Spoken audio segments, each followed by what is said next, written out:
రమాలా collections ఫిబ్రవరి 7న దిల్సుఖ్ నగర్ లో గొప్ప ప్రారంభం. గ్రాండ్ ఓపెనింగ్ సందర్భంగా ప్రతి ఒక్క బిల్లింగ్ కి ఒక ఆశ్చర్యకరమైన బహుమతి.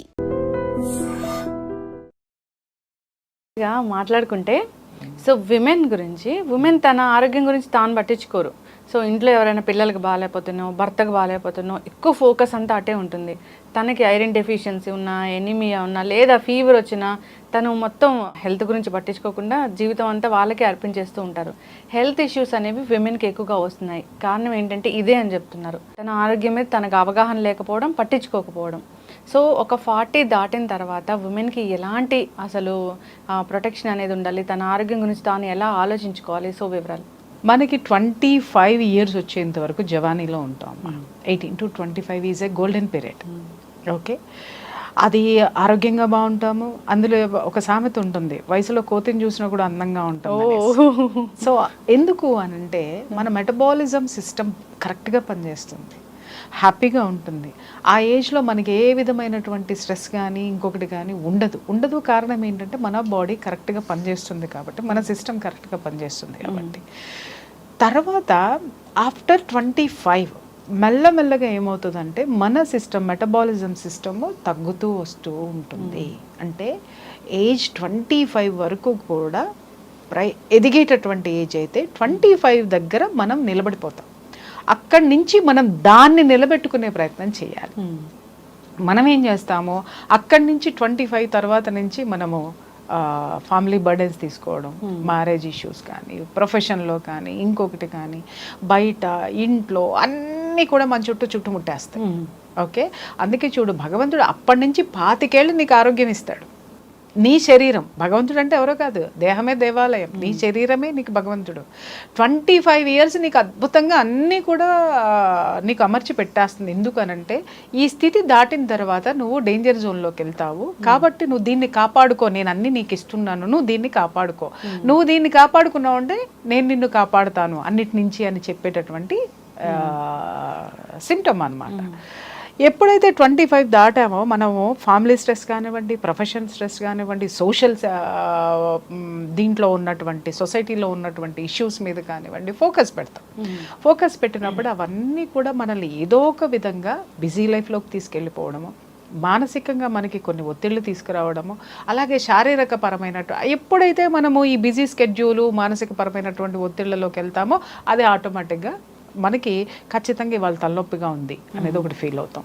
తలనొప్పి ఎందుకు వచ్చింది? మార్నింగ్ నుంచి ఏసీలో కూర్చొని మాట్లాడడం లేదు. ఒక ఇల్లాల విషయం దగ్గరికి వచ్చాం. ప్రొఫెషన్లో ఇలా ఉంటుంది. ఇల్లాల దగ్గరికి వచ్చేసరికి పొద్దున్నే పిల్లలు స్కూల్కి పంపించాలా, లేకపోతే భర్తని ఆఫీస్కి పంపించాలి, లేకపోతే ఇంట్లో అత్తకి మామకి లేకపోతే ఎవరున్నారో వాళ్ళందరికీ చేసి పెట్టడంలో తను బిజీగా ఉండి తను తీసుకునేటటువంటి ఆహారం టైంకి తీసుకోకపోవటం కానీ, లేకపోతే తన గురించి తను ఆలోచించుకోకపోవటం కానివ్వండి, ఇవన్నీ చేసుకుంటూ వస్తుంది.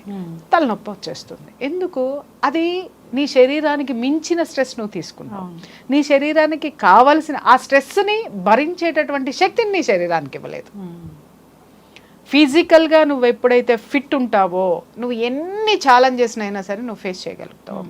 ఈరోజు అందరూ కూడా డిప్రెషన్ నా దగ్గరికి చాలా కేసులు వస్తుంటాయి. చాలామంది ఈరోజు డిప్రెషన్ అనేటటువంటి మాట అందరూ పట్టేసుకుని అది మాట్లాడేసుకుని లేకపోయినా కూడా నేను డిప్రెషన్లోకి వెళ్ళిపోతున్నాను అంటే శారీరక పరమైనటువంటి బలహీనతను కూడా డిప్రెషన్ అనేటటువంటి పదానికి ముడిపెడుతున్నారు. ఇది కరెక్ట్ కాదు. శారీరకంగా మనం వీక్గా ఉన్నప్పుడు కూడా ఏ విషయాన్ని మనం తీసుకోలేము. అలాగే ఒకే విషయం గురించి పదే ఆలోచిస్తున్నాం లేదా మెరుగ్గా ఆలోచించలేకపోవడం అనేది మన శరీరంలో ఉంది. అక్కడ ఫాల్ట్ ఎక్కడుందంటే మన శరీరాన్ని మనం కరెక్ట్గా పెట్టలేదు, దానికి సరైనటువంటి ఆహారం ఇవ్వలేదు, దానికి కావాల్సినటువంటి పోషక విలువలు అందించలేదు కాబట్టి ఇది ఉంది. ఇప్పుడు చూడమ్మా, ఇప్పుడు ఒక ప్రోగ్రామ్ అవుట్పుట్ రావాలి అని అంటే కెమెరా కరెక్ట్గా ఉండాలి, యాంకర్ కరెక్ట్గా ఉండాలి, గెస్ట్ కరెక్ట్ ఇన్ఫర్మేషన్ ఇవ్వాలి, ఆ తర్వాత ఎడిటర్ కరెక్ట్గా చేయాలి, ఎడిటింగ్ అయిన తర్వాత సిస్టమ్ సపోర్ట్ చేయాలి అతనికి, అలాగే కెమెరామెన్ తీయటం కాదు కెమెరా సపోర్ట్ చేయాలి. కెమెరా దగ్గర నుంచి నీకు అవుట్పుట్ వచ్చేంత వరకు కూడా ప్రతి ఒక్కళ్ళు, ప్రతి ఒక్క మిషను, ప్రతి ఒక్కటి ఎలా సహకరించాలో మనకి, మన కూడా ప్రతిరోజు చేసేటటువంటి పనిలో ఆ రోజు రాత్రి సుఖనిద్రపోవడానికి ఇవన్నీ కూడా మనకి సహాయపడినట్టుగా మన శరీరంలో ఉన్నటువంటి ప్రతి భాగము ఆరోగ్యంగా ఉంటేనే అది మనకి సహకరిస్తుంది. తలనొప్పి వచ్చింది, స్ట్రెస్ వచ్చింది, ఎందుకు వచ్చింది, ఏం తిన్నాం, అందరికీ ఈరోజు గ్యాస్ట్రిక్ ట్రబుల్ వస్తుంది. ఎందుకు గ్యాస్ట్రిక్ ప్రాబ్లమ్స్ వస్తున్నాయి అని అంటే కేవలం టైంకి తినకపోవడం. ఒక టైం అనేది మన శరీరానికి అలవాటు చేయాలి, ఆహారానికి. నెంబర్ 1.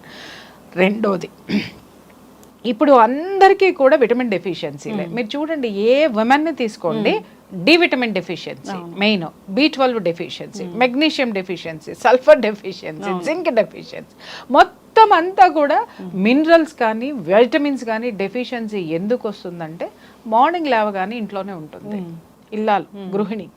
అలాగే వర్కింగ్ ఉమెన్ కూడా ఏం చేస్తుంది అని అంటే గబో ఇంట్లో పనులు చేసేసుకొని అందరికీ పెట్టేస్తుంది. తనేదో గబా గబ గబ మెక్కేస్తుంది. తినడం కాదు, మెక్కటం అంటారు దాన్ని. మెక్కేసేసి గబగబా ఒక బాక్స్ తను కూడా వేసుకొని చలో ఎక్కడికి వెళ్తుంది, ఇక్కడి నుంచి క్యాబ్లో కూర్చుంటుంది, లేదా ఈ రోజు మెట్రోలో కూడా ఏసీలు వచ్చేసాయి. ఎక్కడా కూడా మనకి సూర్య భగవానుడు అనేటటువంటి వాడు మన శరీరానికి తగలకుండా మనం చాలా జాగ్రత్తగా పడుతున్నాం. ఎందుకు మనకి డి విటమిన్ డెఫిషియన్సీ వస్తుందంటే నువ్వు ఇండోర్లో ఎక్కువ ఉంటున్నావు, నాట్ అవుట్డోర్. ఇండోర్లో ఎక్కువ ఉంటున్నావు, అవుట్డోర్లో లేవు. ఎప్పుడైతే నువ్వు ఎండ వచ్చినప్పుడు నువ్వు బయటికి వెళ్తావో, పొద్దున్నే చూడండి ఇదివరకు కళాపు జల్లి బొగ్గులు పెట్టి అన్నీ చేసి తర్వాత ఎండలో బట్టలు ఆరేయడానికి కనీసం వాళ్ళకు ఒక అరగంట పట్టేది. ఇంటిల్లి పాది బట్టలు ఉతికి ఎండలో ఆరేసినప్పుడు ఆ ఎండలో ఎక్కువసేపు ఉండేవారు, డి విటమిన్ ఉండేది. అలాగే ఇంట్లో ఉన్న ఏమైనా ఆరబెట్టడానికి ఎండలో ఆరబెట్టి అక్కడ కాపలా కూర్చునేవాళ్ళు. ఆ కొంచెం నీడలో కూర్చున్నా కూడా ఆ యూవీ రేస్లు ఏమయ్యాయి అంటే మన బాడీకి వచ్చాయి. అందుకని డి విటమిన్ డెఫిషియన్సీ అనేది మన పెద్దలకి లేదే, మనకే ఎందుకు వచ్చింది? ఎందుకు అనంటే మొత్తం సూర్యుడిని టచ్ మీ నాట్ అనేసామన్నమాట. అలాగే ఇప్పుడు ఇల్లాలు కూడా ఏమవుతుంది, గబగబా పనులు చేసేసుకోవడం, అది అయిపోయిన తర్వాత టీవీ చూడడం, లేదా గబగబా పనులు చేసుకోవడం, అది అయిపోయిన తర్వాత వీడియోలు చూడడం. నేను తప్పు పట్టట్లేదమ్మా, రొటీన్ లైఫ్ గురించి ఎక్స్ప్లెయిన్ చేస్తున్నా. అది ఇంపార్టెంటే కావచ్చు.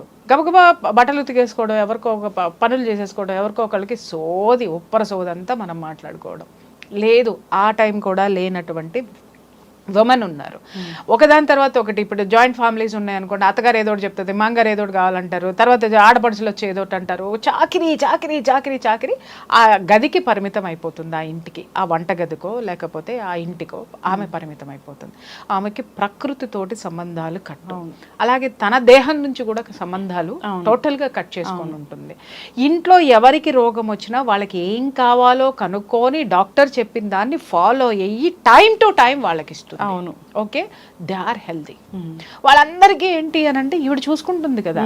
ఇంకొకటి ఏంటంటే ఇక్కడ ఫ్యామిలీలో కూడా మనం గమనించాల్సింది ఏంటంటే, ఈమె చాకరీ చేసిన తర్వాత పిల్లలు కానీ భర్త కానీ, ఒకవేళ ఆడపడుచులు అయితే వాళ్ళు కానీ, లేకపోతే మరుదులు బావగారులు అయితే వాళ్ళు కానీ, అత్త కానీ మాంగారు కానీ, ఎవ్వరూ కూడా వాళ్ళు కోలుకున్న తర్వాత ఒక చిన్న థ్యాంక్స్ కూడా ఆవిడకి చెప్పరు. ఎగ్జాక్ట్లీ చెప్పరు.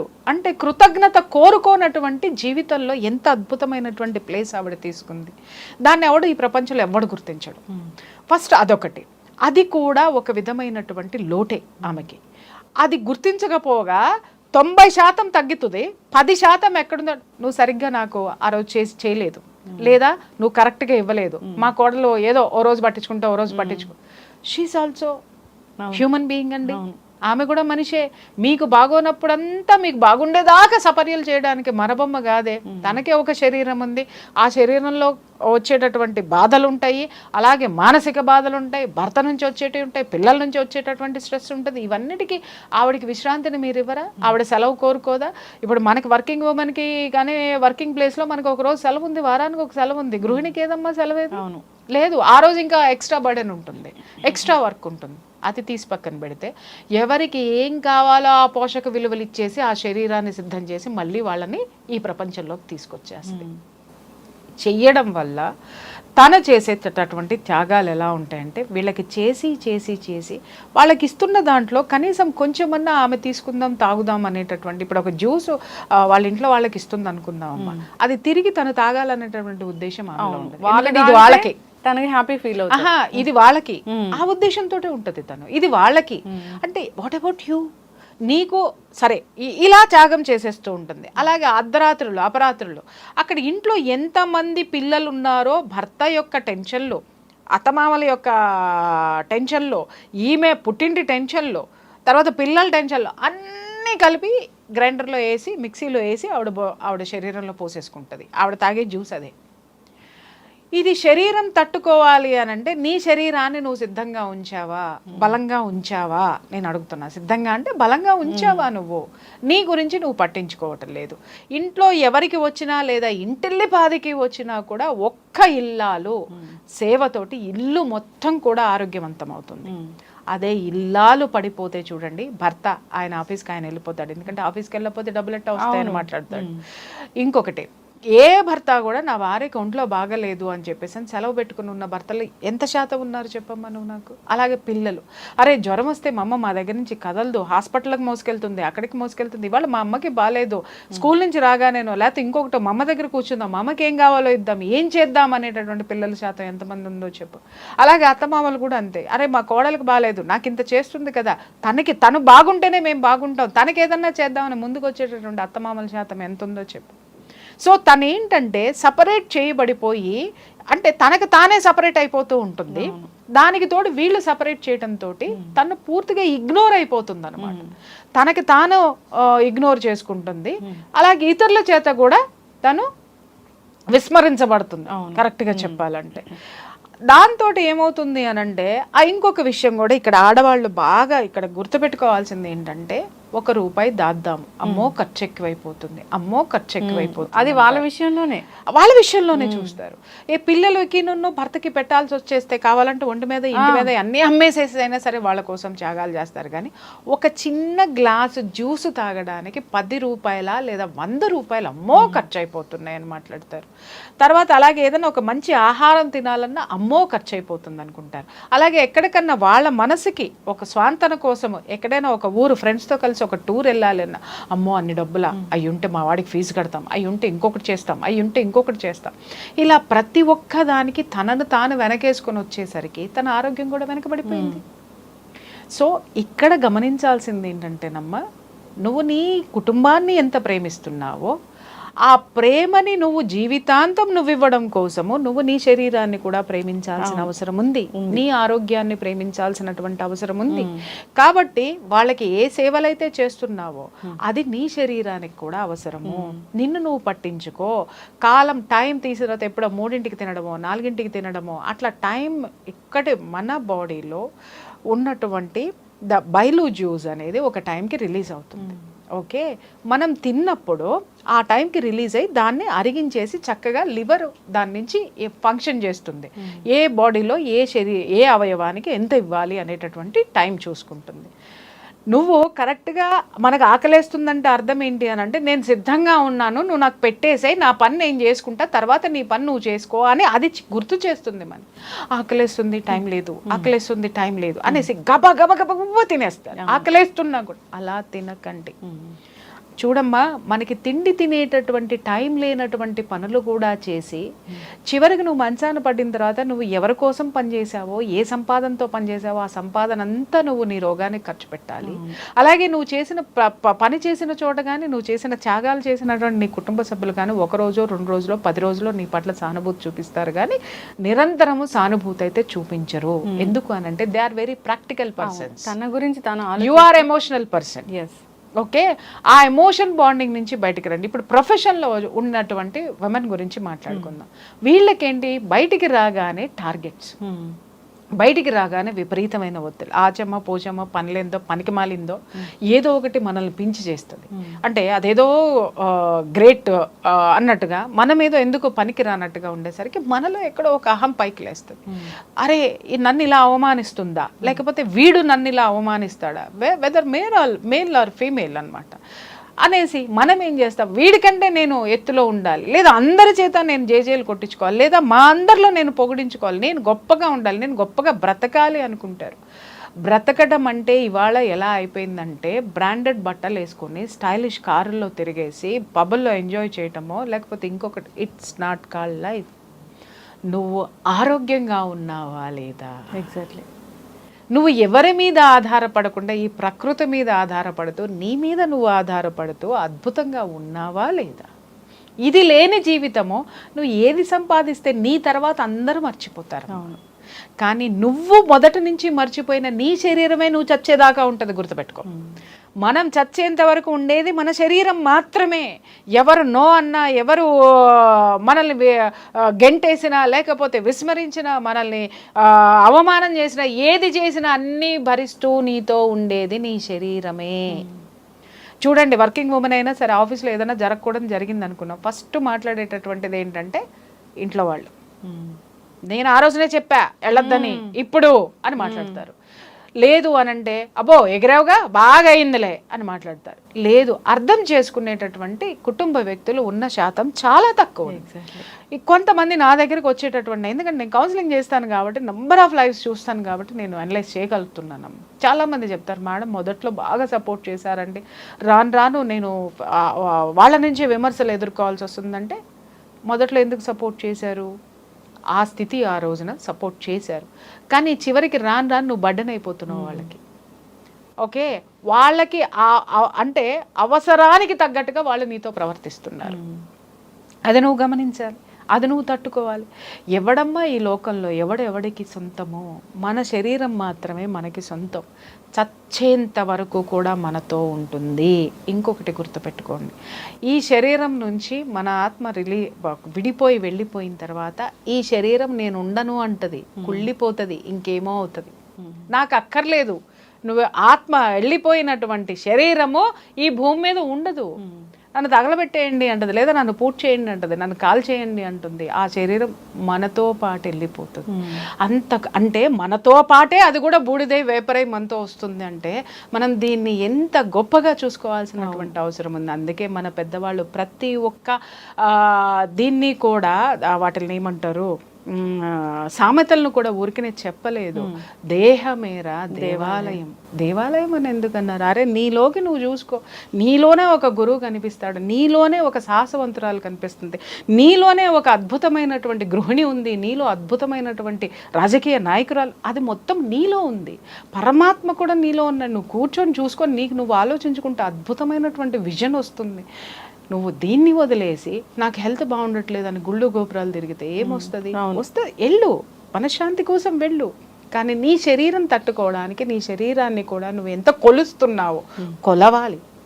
భగవంతుడికి ఇష్టమైనవి పెడితే భగవంతుడు వరం ఇస్తాడని మనం ఎలా అనుకుంటున్నావో, మన శరీరానికి అవసరమైనటువంటి ఆరోగ్యకరమైనటువంటి ఆహారాన్ని ఇస్తే మన శరీరం కూడా మనకన్ని వరాలు ఇస్తుంది. అది మర్చిపోవద్దు. ఇంట్లో వాళ్ళు కూడా మారాలి కదా. అమ్మ, ఒక్క విషయం ఇక్కడ చాలా మంది అడిగేటటువంటి ప్రశ్న, ఏమండి నేను ఇన్ని త్యాగాలు చేస్తున్నాను, ఇంత చేస్తున్నాను, మా ఇంట్లో వాళ్ళు మారాలి కదా అంటే, ఎందుకు మారుతారు లక్ష్మి? వాళ్ళు అలాగే ఉన్నారు.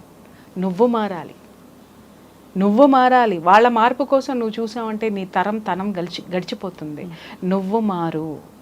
అరే వీళ్ళు ఇంతేరా భయ్, నేను ఎలా ఉండాలి, వీళ్ళని ఎదుర్కోవాలంటే నేను ఎలా ఉండాలి, లేదా వీళ్ళ నుంచి నేను బయటపడాలంటే నేను ఎలా ఉండాలి. అరే వీళ్ళు పట్టించుకోరు, రికగ్నైజేషన్ కోసం ఎప్పుడు ఉండద్దు.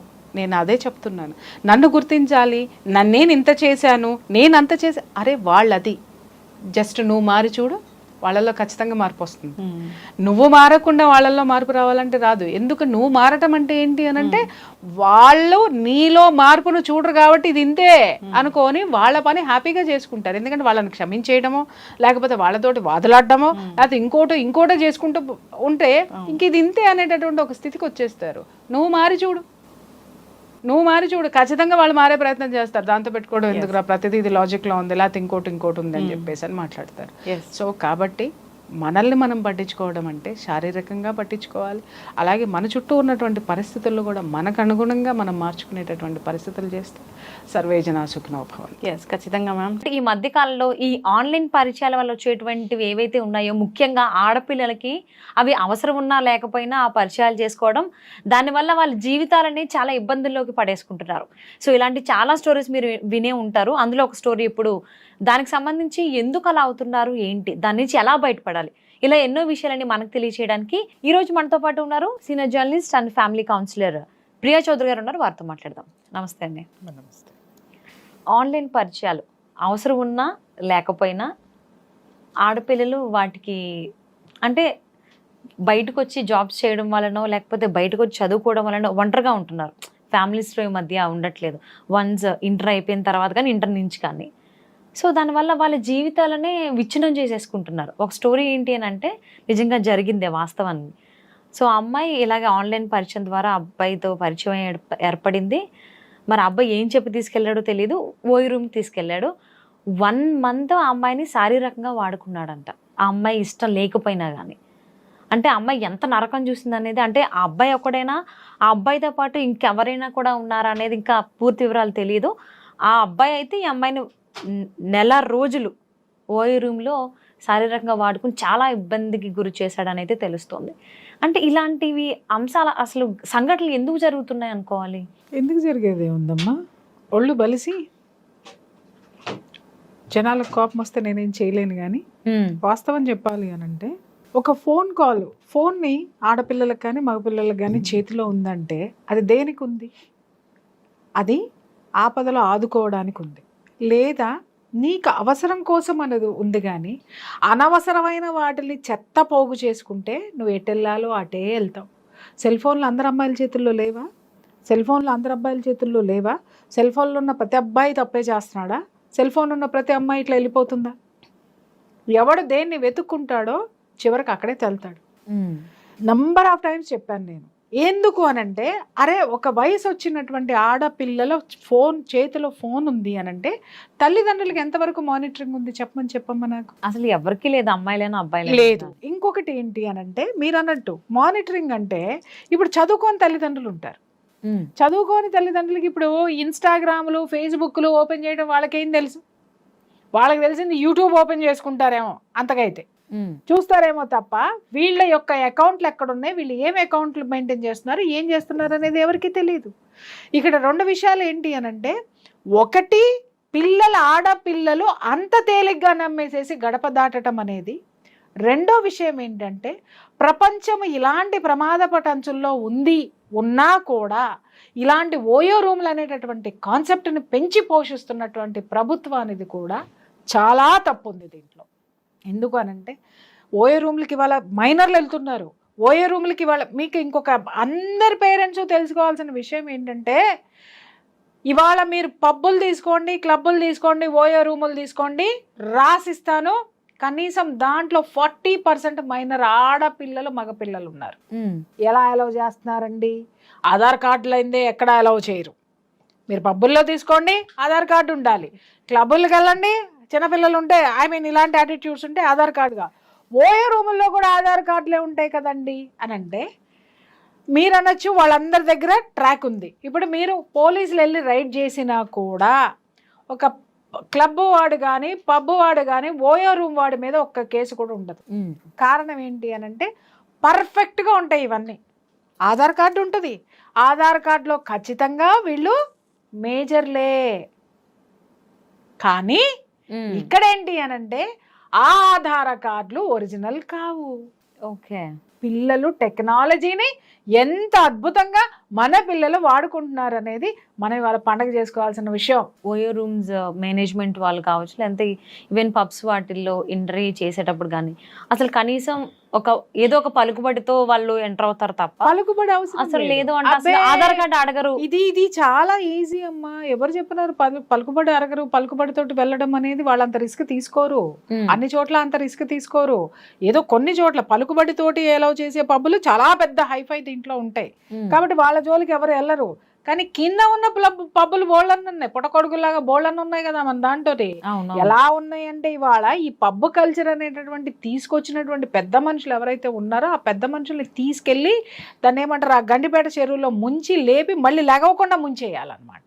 అసలు ఈ పబ్బు కల్చర్ మనదా? ఎక్కడి నుంచి తీసుకొచ్చి ఇచ్చారమ్మా? దేనికోసం వచ్చినాయమ్మా ఇవన్నీ?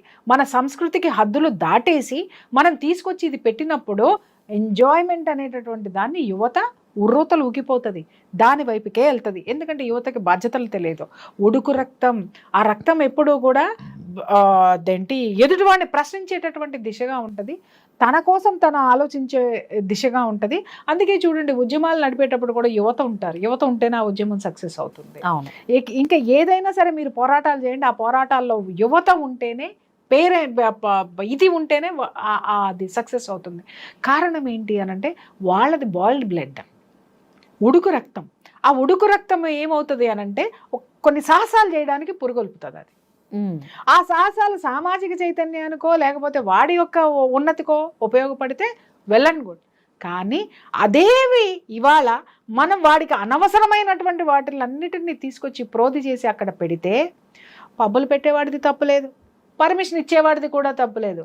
కానీ ఆ పబ్బులు నీ బిడ్డల భవిష్యత్తు నాశనం చేస్తున్నా మూసుకుని కూర్చుని ఉన్నావు చూసావా నువ్వు, అవి అలా కొనసాగుతున్నా అడగలేని నీ దుస్థితి ఉంది చూసావా.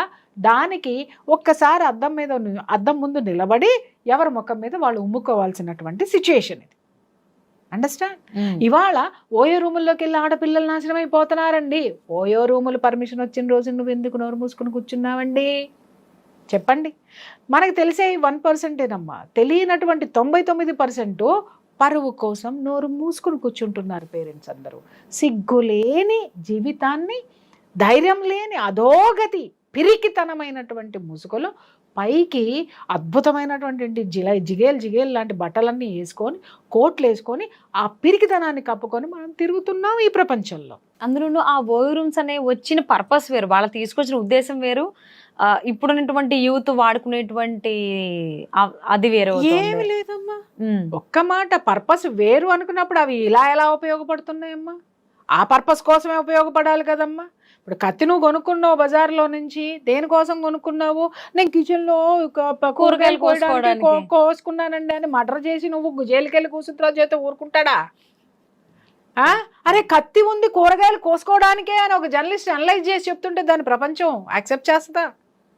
అంటే ఏంటి, దాన్ని నువ్వు ఎలా ఉపయోగిస్తున్నావు? కత్తి తయారు చేసేటోడికి కూడా తెలుసు ఇది కూరగాయల కోసమే చేస్తున్నాను, ఇది దేనికి ఉపయోగపడితే నాకెందుకు, నేను తయారు చేస్తున్నా, ఇది దేనికైనా ఉపయోగపడని. దేన్ని ఎవరు ఎలా కావాలన్నా ఎవడి ప్రోడక్ట్ను వాడు సేల్ చేసుకోవడానికి మార్కెట్లో ఉంటాడు తప్ప విలువలతోటి కూడుకున్నటువంటివి ఎప్పుడూ విలువలుగానే నడుస్తాయమ్మా, ఎప్పుడూ విలువలతోటే ఉంటాయమ్మా. అంతేగాని ఒక పర్పస్ కోసం వచ్చింది మరి ఇవాళ ఇంత దౌర్భాగ్యం ఎందుకు అవుతుంది? సరే ఇవాళతో కొత్త ఒక అమ్మాయి, ఒక మైనరు ఓయో రూమ్లోకి వెళ్ళింది, పలానా అవ్వబడింది అని మనం మాట్లాడుతున్నామే. అరే ఎన్ని జరగట్లేదు, ఇన్ని జరుగుతున్నా ఓయో రూముల్లో ఎందుకున్నాయి? ఓయో రూములు పర్పస్ కోసం అన్నప్పుడు ఓయో రూమ్ వాడు విపరీతంగా వీటన్నిటిని అడ్డుకట్ట వేయొచ్చు కదా. మా ఓయో రూముల్లో మీరు ఇలాంటివన్నీ జరగడానికి వీల్లేదు, మేము అన్ని చోట్ల కెమెరాలు పెడతాము, మేము భార్యాభర్తలు మాత్రమే రావాలి, ఫ్యామిలీలు మాత్రమే రావాలి, లేదా ప్రొఫెషనల్ దీంట్లో ఉన్న వాళ్ళు మాత్రమే, ఒక సాఫ్ట్వేర్ కంపెనీలో పనిచేసే ఎంప్లాయీస్ రావాలి, లేదా ఆఫీసర్లు రావాలి, వాళ్ళ పని కోసం వ్యక్తిగత పనుల కోసం వచ్చి వెళ్ళాలి తప్ప అనైతికమైనటువంటి పనులు, అసాంఘిక చర్యలు చేయడానికి వీల్లేదని బోర్డు పెట్టి వాడేమైనా స్ట్రిక్ట్ చేశాడా? చేయలేదే. మరి ఎందుకు మనం మాట్లాడుకుంటున్నాం? వాడి పర్పస్ వాడికి నడవాలి, వాడు ఎంకరేజ్ చేస్తున్నాడు. ఎంకరేజ్ చేసి దారులు తీసినటువంటి వాడి దవడ పగల కొట్టకుండా మనం కొంపలో కూర్చొని తెగ చూసేస్తున్నాం చూసావా యూట్యూబ్లు. అయ్యో ఇలా జరిగిందంట, అయ్యో అలా జరిగిందంట, అయ్యో అని మాట్లాడుకుంటున్నాం చూసారా. వెదవలెవరు? అబ్జెక్ట్ చెయ్యనటువంటి వాడు. ఇవాళ ప్రపంచం మొత్తం చెడిపోయింది దవడ పగలగొట్ట బుద్ధి వేస్తుంది ఒక్కొక్కడిని నాకు. ఎందుకు చెడిపోయిందిరా? ఎక్కడ చెడిపోయింది? నీ మాటతో చెడిపోయింది. నిజంగా ప్రపంచం చెడిపోయి ఉంటున్నట్టయితే నువ్వు ఇంత సెక్యూర్డ్గా ఉండేదానివి కాదు, నేనింత సెక్యూర్డ్గా ఉండేదాన్ని కాదు. నిజంగా ప్రపంచం చెడిపోయి ఉంటే మన కంచంలో అన్నం ఇవాళ మనం భరించగలిగినంత రేట్లో ఉండేది కాదు. నిజంగా ప్రపంచం చెడిపోయి ఉంటే నీ కూతురు నీకు సేఫ్గా ఇంట్లో ఉండేది కాదు. నిజంగా చెడిపోయి ఉంటున్నట్టయితే నీ భార్యకి చెడిపోయిందా ప్రపంచం? ఎందుకు మాట్లాడతారు? చేతగాంతనానికి ప్రపంచం చెడిపోయిందనేటటువంటి ఒక ట్యాగ్ ఒకటి తగిలిచ్చేసేసి, అంటే నాకు ఏ విధమైనటువంటి సంబంధం లేదు అనేటటువంటి ఒక సిచ్యుయేషన్ని క్రియేట్ చేసుకొని మీరు కూర్చుంటున్నారు. దీన్ని ఎలా యాక్సెప్ట్ చేయాలి? ఎందుకు యాక్సెప్ట్ చేయాలి? అసలు ఓయో రూములు పెట్టినాడు ఒక పర్పస్, లేకపోతే వెళ్ళినాడది ఇంకొక పర్పస్, కానీ అక్కడ జరిగింది ఇంకొక పర్పస్ ఒక్కటే. వెళ్ళేటోడికి తెలుసు, తీసుకెళ్లేటోడికి తెలుసు, ఓయో రూమ్ పెట్టినోడికి తెలుసు, ఓయో రూముల్లో ఏం జరుగుతుంది అనేటటువంటి ఓయో రూమ్స్ అనేటటువంటి మాట పలకడం వచ్చిన ప్రతి మందికి ఒక్కడికి కూడా తెలుసు. నేను అడుగుతున్నాను, ఇన్ని జరుగుతున్నప్పుడు ఏ ఒక్క జనము తిరగబడినప్పుడు, ఏ ఒక్కళ్ళు ఇది తప్పు అని ఖండించినప్పుడు అసలు వీటి గురించి ఎందుకు మాట్లాడాలి? ఇవి తప్పులని ఎందుకు అనుకోవాలి? లైసెన్స్ ఇచ్చి పడేయండి. ఎవడేమైనా లైసెన్స్లు ఇవ్వండి. ఏ అమ్మాయిని ఎంతమంది దారిద్రం చేసేసేయండి, లైసెన్స్లు ఇచ్చి పడేయండి. ఆ లైసెన్స్లు ఎవరు ఇవ్వాలా? ఆ చుట్టుపక్కల ఉన్న వాళ్ళందరూ సంతకాలు తీసుకుని మరీ ఇవ్వాలా? సంతకం పెట్టడమే కదా ఇదంతా. నోరు మెదపట్లేదంటే కారణం ఏంటి? జరిగిన తప్పు ఓయో రూముది కాదు, జరిగిన తప్పు తీసుకెళ్లిన వాడిది ఎంత ఉందో, ఓయో రూముది ఎంత ఉందో దానికి 100 రెట్లు. ఆ ఓయో రూములు ఇలాంటి అనైతిక పనులకి పాటుపడుతున్నాయని తెలిసినా నోరు మెదపడినటువంటి ఆ చుట్టుపక్కల ఉన్నటువంటి సామాన్యులది, ఆ చుట్టుపక్కల ఉన్నటువంటి విద్యార్థికులది, ఆ చుట్టుపక్కల ఉన్నటువంటి సోకాల్డ్ బ్యూరోక్రాట్స్ది, ఆ చుట్టుపక్కల ఉన్నటువంటి ఇంకెవరిది? సోకాల్డ్ ఉపాధ్యాయులది, సోకాల్డ్ జనాలది, సోకాల్డ్ వైఫ్, సోకాల్డ్ హస్బెండ్. ప్రతి ఒక్కడు బాధ్యతే దీనికి చెప్తున్నాను కదా. ఇవాళ అవుతున్నాయి ఎన్నమ్మా, కనీసం ఒక 5-6 వేల ఎపిసోడ్లు చేసి ఉంటాను. ఎన్ని విషయాల్లో గొంతు చించుకొని నేను అరుస్తున్నాను. ఇవి జరుగుతున్నాయి మీరు ఖండించండి, ఇవి జరుగుతున్నాయి మీరు ఖండించండి. ఎందుకు ఖండించరు? సిగ్గు లేకుండా కొంపల్లో కూర్చొని ఏం జరిగిందో చూసి దాని గురించి కాలక్షేపం కోసం నువ్వు నిద్ర కూడా మానుకోకుండా అర్ధరాత్రి దాకా యూట్యూబ్లు చూసి ఏం పీకుతున్నావు నువ్వు? నేను కనీసం ఖండించడం తెలీదా? ఒక మాట మాట్లాడడం తెలీదా? ఇంతమంది ఇన్ని వేల మంది యూట్యూబర్స్ ఉన్నారు, కనీసం ఓయూ రూముల్లో ఇవన్నీ జరుగుతున్నాయి, ప్రభుత్వాన్ని ఖండించమని చెప్పేసిన ఒక్క మాట మీ ఒక్క వీడియోకి ముందు కానీ వీడియో తర్వాత కానీ ఎందుకేరమ్మా? ఎందుకు వెయ్యరు? ఎవడు నోరు తెరవనంత వరకు ఇవి జరిగే తీరుతాయి, జరుగుతూనే ఉంటాయి. ఎవడికో ఒకటికి నీ వార్త కావాలి కాబట్టి ఎవడో ఒకటి దాన్ని గెలుకుతాడు, అంతే.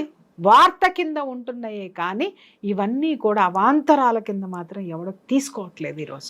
అంటే అమ్మాయి పైన ఈ అనైతికమైనటువంటి పనులు జరుగుతున్నాయి ఎక్కడైనా, అది ఓ రూమ్లో కావచ్చు, బయట కానీ ఎక్కడైనా జరిగినా కానీ అమ్మాయి పేరే బయటకు వస్తుంది తప్ప పలానా అబ్బాయి చేశాడు, పలానా పేరు అనుకుంటున్నారు అని ఎందుకు బయటకు రాదు? ఎప్పుడైనా కానీ అమ్మాయి బాధపడింది, అమ్మాయి ఇలాగ దారుణానికి చేయబడింది అమ్మాయి పైన, అమ్మాయి పేరే ఎందుకు వస్తుంది? నైతిక విలువలు లేనటువంటి మీడియా, చేసిన అబ్బాయి ఎందుకు, నైతిక విలువలు లేనటువంటి చట్టాలు, నైతికతను పాతి పెట్టేసినటువంటి ఇంకా మిగిలిన అందరూ. నేను నిజం చెప్తున్నాను కదా, నిజంగా అవి కొన్ని గైడ్ లైన్స్ ఉన్నాయి. ఎవరైతే అన్యాయం అయ్యారో అన్యాయమైనటువంటి వాళ్ళ పేర్లు బయటికి రాకూడదు, ఆడపిల్లల పేర్లు అసలు రాకూడదు, ఆడపిల్ల ఎవరు ఎక్కడ ఉన్నారనేది కూడా వివరాలు గోప్యంగా ఉంచాలి. ఇవన్నీ వాళ్ళు ఎవరికి పట్టినాయి? ఎమ్మటే ఏం చేస్తున్నారు? ఏదైనా ఒక ఆడపిల్లకి జరిగితే చాలు దాని దుంపదగా జరిగింది పక్కన పెట్టు, అది 4 రోజులకు మర్చిపోద్దేమో, గొట్టాలు పట్టేసుకుని వెళ్ళిపోయి వాళ్ళ ఇంట్లో కూర్చొని వాళ్ళ అమ్మని వాళ్ళ ఇల్లు ఎక్కడుందో చెప్పేసి, వాళ్ళ బాత్రూమ్లు ఎక్కడున్నాయో చెప్పేసి, వాళ్ళ వాకిళ్ళు ఎక్కడున్నాయో చెప్పేసి, వాళ్ళ నీళ్ళ తొట్టుల్లోకి వెళ్ళిపోయి, వాళ్ళ బెడ్రూముల్లోకి వెళ్ళిపోయి, ఏ బెడ్ మీద పడుకున్నారో చేసేసి ఓయో రూములకి వెళ్ళి, ఇవాళ నేను చాలా మందిని చూస్తున్నాను, ఓయో రూమ్ ఇక్కడే జరిగింది, ఇక్కడే కెమెరాలు పెట్టారు, ఇక్కడే ఇది జరిగింది అని నువ్వు వేసావు కదా. నువ్వు వేసిన తర్వాత ఇవి జరగకుండా నువ్వు ఎన్ని 100 ఎపిసోడ్లు వేసావు? ఆ హోటల్లో లేదా ఆ ఏరియాలో జరిగేటటువంటి వాటిని ఎన్నిటిని జల్లెడబట్టావు? జరుగుతున్నాయి, జరిగిన తర్వాత మీరు తీయకండి దయచేసి, నేను చెప్తున్నాను. జరిగేటప్పుడే ఈ యూట్యూబర్స్ కానీ, జర్నలిస్టులు కానీ, మీడియా కానీ జరుగుతున్నప్పుడు స్పై కెమెరాలు పెట్టి వాళ్ళని పట్టించి సమాజం నుంచి వాళ్ళని ఎందుకు వెలివేయరు అని నేను అడుగుతున్నాను. సామాజిక బాధ్యత ఎవరికి లేదా?